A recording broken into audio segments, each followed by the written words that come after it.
Good morning friends. இப்போ நம்ம beetroot biryani செய்வது எப்படின்னு பார்க்க போகிறோம்.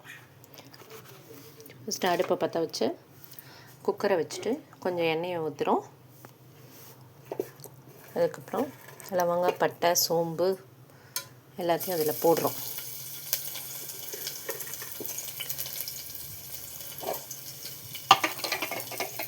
புதினா போடுறவங்க புதினா போட்டுக்கலாம் கூட.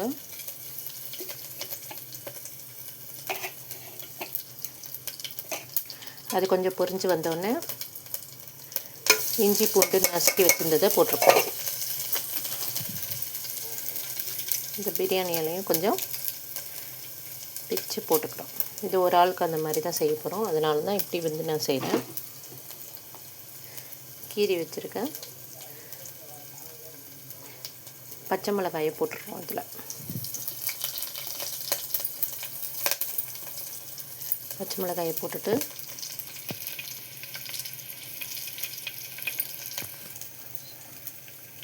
பச்சை மிளகாய் போட்டு 2 வதக்கி விட்டுருவோம். நல்லா வதக்கி விட்டு அது கொஞ்சம் வதங்கிடும். நறுக்கி வச்சுருக்க வெங்காயத்தை போடுறோம். ஒரே ஒரு வெங்காயம் தான்.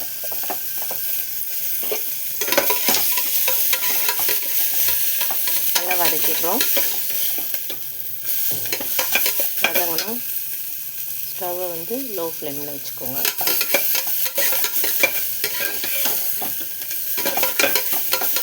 இது கொஞ்சமாக இருக்கிறதுனால சீக்கிரமாக வதங்கிடும்.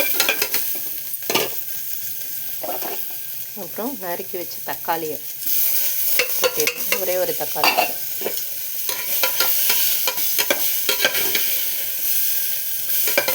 நல்லா தக்காளியை போட்டு அதையும் வதக்கணும். சீக்கிரம் வதங்கிறதுக்கு கொஞ்சம் கல்லுப்பு சேர்த்துக்கலாம். கொஞ்சோண்டதுக்கு இவ்வளோ போட்டுக்கலாம். 1 ஸ்பூன்.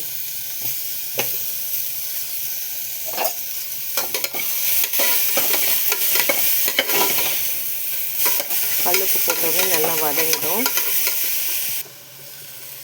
அப்புறமா நறுக்கி வச்சுருக்க பீட்ரூட்டை இப்படி போடுறோம். பீட்ரூட்டை ஏன் பெருசு பெருசாக நறுக்கி வச்சுருக்கேன்னா அது ஃபுல்லாக அதாவது ரெட்டிஷ் கலராக ஆகிடும். பிடிக்காது. பசங்களும் வந்து சாப்பிட மாட்டாங்க.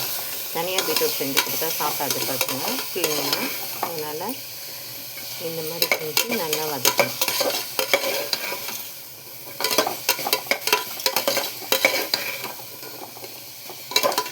இது நல்லா வதங்கிட்ட உடனே வெங்காயம், தக்காளி, மசாலா, இந்த இஞ்சி பூண்டு மசாலா இதெல்லாம் வந்து ஒன்று சேர்த்த அளவுக்கு வதங்கணும். வதங்கிட்டுனா உங்களுக்கு வந்து சீக்கிரமாக பிடிச்சிடும். இந்த அரிசியோட அது வந்து மிக்ஸ் ஆகிடும். சாதத்தோடு சேர்ந்து வரும். ஏன்னா இது ஒரு ரைஸாக நம்ம செய்ய போகிறோம். ஏன்னா 2 குழம்பு, பொரியல் இதெல்லாம் செய்கிறதுக்கு டைம் இல்லைன்னா இந்த மாதிரி செஞ்சு பசங்களுக்கும் டிஃபன் பாக்ஸ், லஞ்ச் பாக்ஸுக்கு ரெடி பண்ணலாம். அதேமாதிரி கொஞ்சோண்டு காரத்துக்கு கொஞ்சமாக மிளகாத்தூள் 1 ஸ்பூன், 1/2 ஸ்பூன் மட்டும் போட்டுக்கலாம். பச்சை மிளகாய் போட்டுக்கலாம். இஞ்சி பூண்டு காரம் எல்லாம் வந்து காரம். அதனால் இதை நல்லா போட்டு வதங்கிட்டோம்னா நல்லா போட்டு வதக்கிடணும். கலர்ஃபுல்லாக எல்லாமே ஒன்று சேர்ந்துடும். வெங்காயம், தக்காளி எந்த இடம் தெரியாமல் நல்லா வதக்கும். இப்போ நம்ம கழுவி வச்சுருக்கிற பாஸ்மதி ரைஸை ஊற வச்சுருக்கணும். ஒரு 20 நிமிஷம். 1 டம்ளர் அளவுக்கு ஊற வச்சுருக்கோம். அதை அப்படியே காயோடு சேர்த்து கொட்டிடுறேன். அதையும் மிக்ஸ் பண்ணி விட்டுட்டு தேவையான அளவு தண்ணி எடுத்துக்கணும். இப்போ 1 டம்ளர் எடுத்துக்கிட்டோமா அதுக்கு 1.5 டம்ளர் தண்ணி வைக்கணும். காய்க்கு சேர்த்து ஒரு 1/2 டம்ளர் இதெல்லாம் சேர்த்து அப்படியே அளந்து வச்சுருக்கேன். எதில் அரிசி எடுத்தோமோ அதே தண்ணியில்